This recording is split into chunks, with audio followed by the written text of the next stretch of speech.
prayer. So, understand that when you pray, right, you're not talking to a separate being. You're talking to higher parts of yourself that are already aligned with God and God's will. Because you know how, like, when you do something bad and you're like, dang, I know I shouldn't have done that, right? You see how it's like you make a split between who you are and what you did and the part of you that knows that you shouldn't have did that. See, when you pray, you're supposed to talk to that part of yourself that already knows what it should and shouldn't be doing and is literally actually aligned with God. You start activating the Holy Spirit inside that way.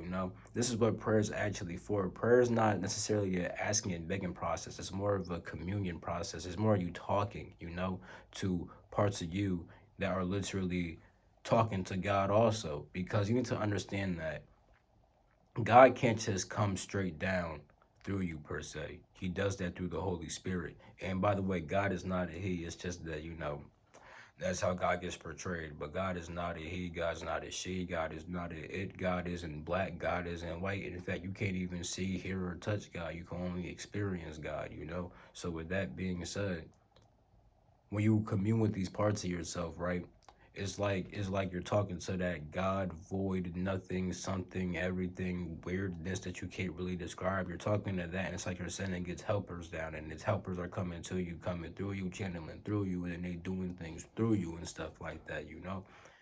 Because imagine if you ask to have your life change and stuff like that, and then you just get possessed to change your life. You just get possessed to do certain actions, and now your life just goes completely differently. Instead of you waiting for some random miracle to happen, instead you just start creating the miracles, and then you become the miracles. And then miracles kind of happen too, because somehow you're at the right place at the right time. 'Cause at the end of the day, it's like, what thought made you go to that place at that time? You feel me? You see what I'm saying?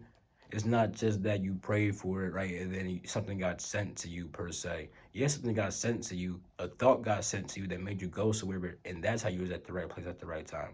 It's not. You feel what I'm saying? You see the difference. It's not like something outside you just gave you a gift and said, "Here you go." It's more that something just came through you and said, "Hey, do this." Now you're there at the right place, right time, and it's like, yeah. And sometimes it's all you off the strength, no right place, right time. You just did the joint, and yeah, it had results now. You know what I'm saying? So that's how prayer actually works. Prayer is used to communicate with higher parts of yourself. Prayer is not used to just beg and ask for some outside thing that just give you a blessing out of nowhere. You can start creating your own blessings by literally talking to the part of yourself that's in tune with all the blessings in general. This is how you truly pray. It's more of a communication process. You got to communicate with higher parts of yourself. That's how you really get in tune with God. Because literally, parts of yourself are already in tune with God. That's why you know when you do something wrong and you feel guilt. Because a party's already in tune with God. You got to talk to that part of yourself and stop making yourself separate from yourself.